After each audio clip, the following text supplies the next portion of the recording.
माँ की ममता सबको दिखती है, पर पिता का प्यार नहीं। यह स्टोरी शुरू होती है पिता का बाइक ना दिला पाने पर।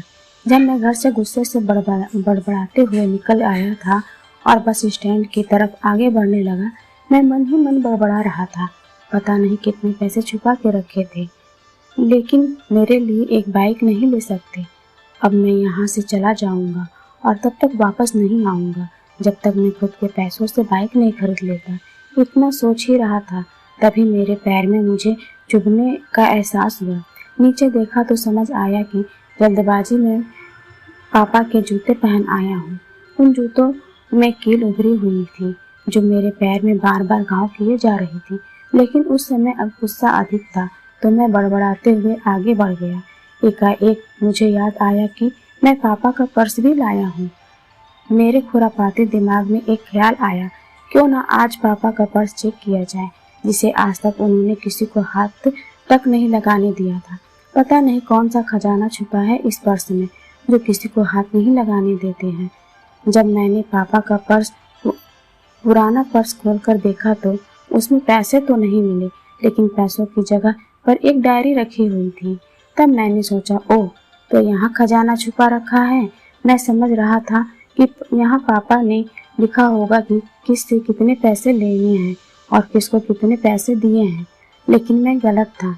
जब मैंने उस छोटी सी डायरी का पहला पेज खोलकर देखा तो वहाँ पर जो लिखा था वह थोड़ा सीरियस कर देने वाला था।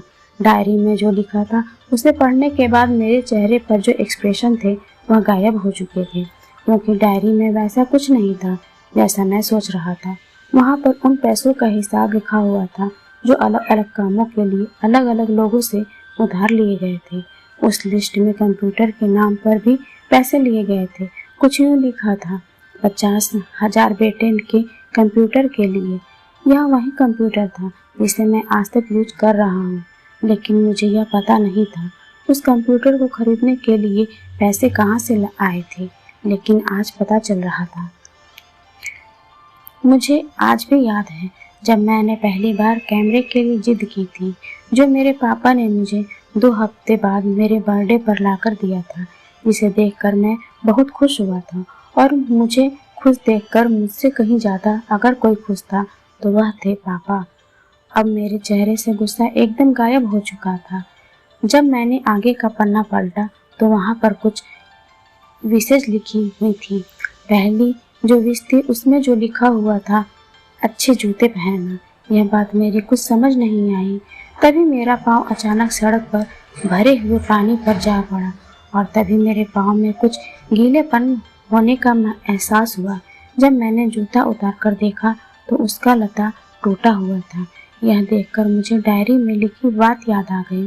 तभी मुझे माँ पापा की कही बातें भी याद आ रही थी कि कैसे माँ जब कहा करती थी पापा से, अब तो जूते पुराने हो गए, नए ले लीजिए, तो पापा अक्सर यह कहकर टाल दिया करते थे, जूते अभी और चलेंगे, अभी कुछ दिन पहले तो लिए थे।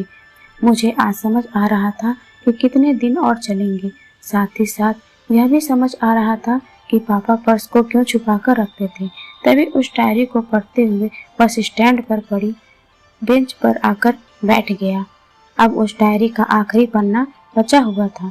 उस पन्ने को जब मैंने पलट कर देखा तो वहाँ कल की डेट लिखी हुई थी। तारीख के नीचे लिखा हुआ था 50,000 रुपये बाइक के लिए। बस इतना पढ़ा और दिमाग सन्न रह गया। अब मेरे मन में कोई शिकवा गिला नहीं बचा था, बस मेरी आंखों से आंसू बह रहे थे और उस समय मैं ना में छिपे प्यार को महसूस कर रहा था। लव यू पापा।